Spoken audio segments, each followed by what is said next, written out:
sommes ici le long du canal Anvers-Bruxelles-Charleroi qui, à Bruxelles, correspond à la vallée de la Seine.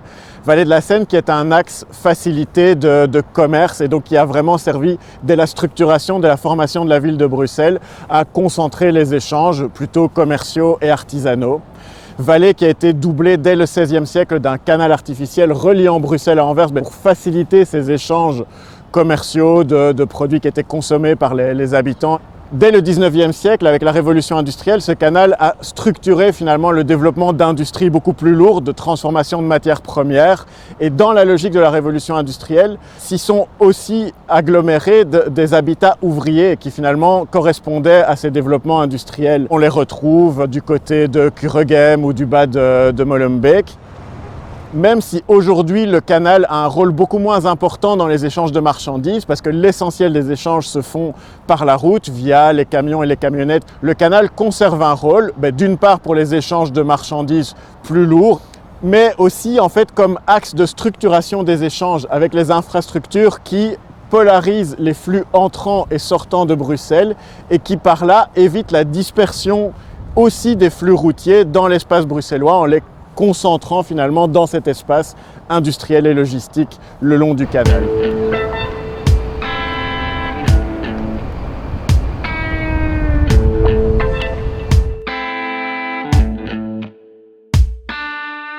Le canal a une fonction historique de production, de transport, de distribution de matières, de marchandises. Il l'a encore aujourd'hui.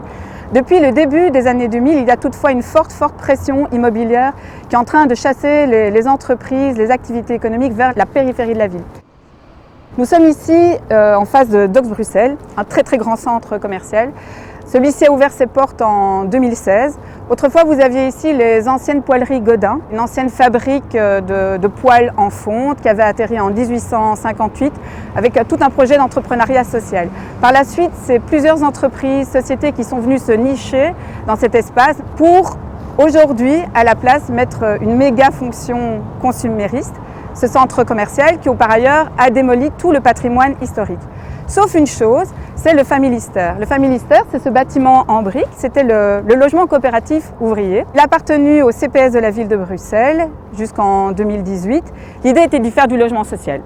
Par la suite, le CPS a revendu à un promoteur immobilier pour y construire 60 logements de luxe au prix de base de 3 000 € du mètre carré, donc très loin de la bourse des Bruxellois, très éloigné aussi finalement de ce qu'on aurait pu imaginer dans cette philosophie historique d'un entrepreneuriat social. En amont, vous avez le Mabru. Le Mabru, c'est le plus gros marché de gros de Bruxelles qui accueille environ 120 grossistes. Il occupe environ 400 personnes. C'est une activité fondamentale pour les épiciers, pour l'horeca bruxellois. Il se fait que la région et la ville de Bruxelles, depuis quelques années, souhaitent aussi éloigner le Mabru plus vers le nord. Ça va augmenter les kilomètres parcourus, ça va éloigner ce marché matinal des Bruxellois et de tous ces petits acteurs économiques très utiles.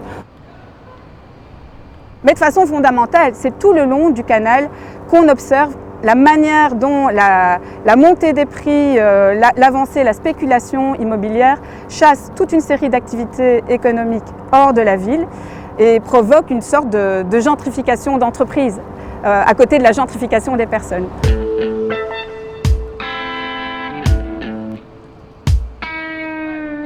En plus de la question de l'éviction des activités portuaires, logistiques, industrielles par le changement de terrain, l'arrivée de ces nouvelles fonctions de logement, de loisirs, de commerce dans un espace industriel pose des questions de cohabitation. Et ici, on en a un exemple parfait. L'arrivée de la tour Upside pose des questions de cohabitation avec les activités portuaires et logistiques qui étaient présentes avant. Pourquoi ? Parce que simplement c'est des rythmes qui sont différents, donc des activités de béton ou de matériaux de construction, elles commencent tôt le matin avant le début des chantiers, donc vers 5 h du matin, ce qui fait du bruit. Ces activités elles génèrent de la poussière, elles génèrent un trafic de poids lourds locaux qui foncièrement sont incompatibles avec l'arrivée d'habitants qui demandent des standards de luxe.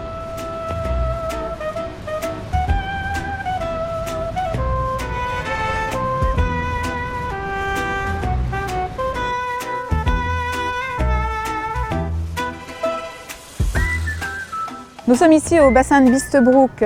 C'est sans doute la plus grande zone d'industrie urbaine en région bruxelloise, ou par ailleurs très bien connectée au ring, à la voie d'eau et potentiellement au chemin de fer.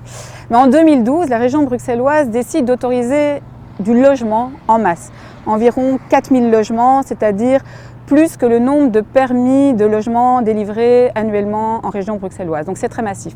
Ça va attirer l'attention de la spéculation immobilière, des promoteurs, et donc des gros promoteurs, Immobel, BPI, Athénor, vont rafler petit à petit tous les terrains ici autour pour produire des tours de logement haut de gamme, de luxe, avec vue sur le canal, ce qui risque fortement de fragiliser cette zone d'emploi, d'industrie et de production.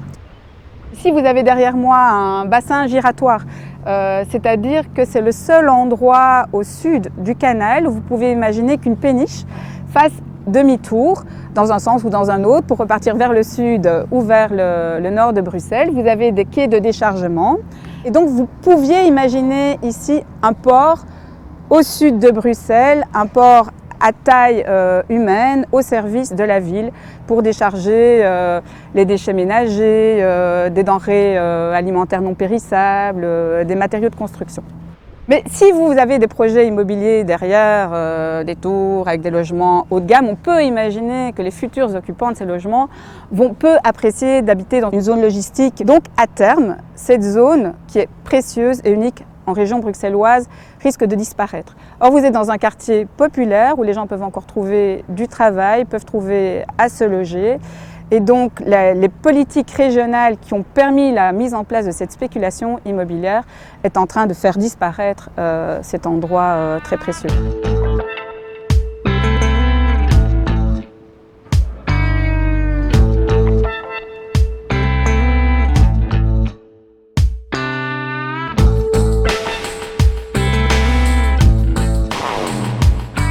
Finalement, ce qu'on voit à travers cette question de l'avenir de la zone du canal, c'est un enjeu qu'on voit dans beaucoup de politiques urbaines, c'est pour qui et pourquoi on fait de la politique. On a ici une activité portuaire, logistique qui est nécessaire à la vie urbaine, qui a besoin des espaces qui sont le long du canal, qui crée des nuisances locales, mais qui en évite globalement au niveau régional. Et clairement, les politiques qui sont à l'œuvre dans la zone du canal tendent à rendre ces activités plus compliquées, voire à les chasser, et c'est au détriment de l'emploi, de l'environnement et de la mobilité des Bruxellois. Par contre, ça profite essentiellement aux grands promoteurs, avec toute la question de la spéculation qui peut maintenant se déployer sur des espaces qui lui étaient jusque-là inaccessibles.